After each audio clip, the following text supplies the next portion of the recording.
This is where my own interpretation came in. And I think it's a scene in the movie that kind of explains where the idea of him promising paradise and what he promises with paradise, why it's dangerous. So the metaphor I picked up was, so remember when Lady Jessica, she sees the worm for the first time? She see the baby worms, right? So she basically like, I want to see how it's done. How do y'all get the water of life? She makes the worm. She captures the worm, picks up the worm, takes the worm and drowns it. So you see that and you're like, damn, worms can't survive in water. Paul is promising them water, an oasis, jungle, trees. He come from Caladan. It's nothing but water. Yes. So it's like, to me, I took that as a metaphor of like, okay, him, because remember, they worship the worms. The worms are like gods to them. The Shalu, you know what I mean? Like they wear the knives they fight with, the Chris knives. Those are worm teeth. Like their whole culture is really built around worshiping the worms. They ride the worms get them from place to place. Like that's a big part of their culture. Yeah. Paul come in and like, I'm gonna give y'all water. Worms can't survive in the water. Yeah. So it's like, yeah. To me, that was like, and Lady Jessica was like made her do that. To me, that was like the metaphor showing like, man, Paul gonna drown. He just drown. He gonna drown y'all gods. He gonna replace y'all gods by drowning them. That's how I took it. But I could be wrong. But that could be a reach. But I kind of looked at it like, okay, because damn, man, she just killed a damn worm. Like that's like a big part of the movie. Like for me, that was like a big deal because it's like, damn, you don't really see a worm die. You see these worms, like the worms are extremely powerful. They're like a big part of the movie. Yeah, they powerful and at some point threatening, right? Like yeah, absolutely. if you're not in they control feed the worms. They that's like a big thing for spice production. Like you constantly in danger of worms. You got to walk a certain way in the sand. Yeah, but they like gods to them. They worship them. He's saying, I'm gonna bring trees. I'm gonna turn Arrakis into a new planet, basically, that has water, jungles, and trees and stuff like that, an oasis. But that means that the worms can't be there. So it's like he changing their culture, bro. Like imagine somebody coming in, not only claiming they the Messiah, but I'm gonna replace whatever God y'all worshiping. So yeah, I don't know. For me, that was like a metaphor. And kind of like piggybacking on that again, I could be 100% off, but that's almost like even could be looked at as putting the Fremen in a situation where they can't really thrive. Like they've adapted to where they at now. Right. So even like physically, right? Like in a situation where like, nah, I know they were showing the vision. This probably ain't got nothing to do with but he has that vision where you see his mother and the Fremen, starvation, and he had the millions of starvation.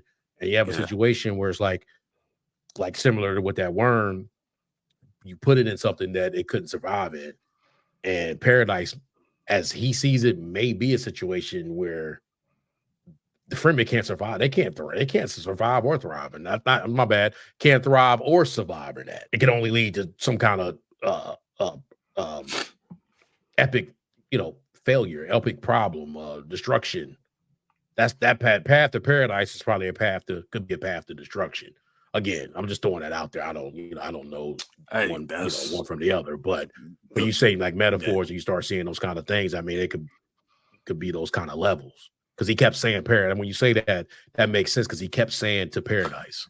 Said it like 2 or 3 times. That's like his grand proclamation was like, I'm gonna make Dune a paradise. That's, what I mean? He like get these people behind him by promising them, because Stilgar talked about that kind of like that's part of the prophecy. But I don't think they don't realize though that that means your way of life changes. Like everything y'all doing is already, by the time, because I'm not gonna spoil the next book. The next book is short, by the way. So I think that's why they're kind of including the war with the houses, because the next book is like the opposite of the first book. It's short. You can do the next book in like one movie, and you probably got to add something to make. If they're gonna make the next book or next movie, a 3-hour movie, they're gonna add that part where they go to, because it's just in the books, it's just a time jump, and boom, we in the next book, we in the future.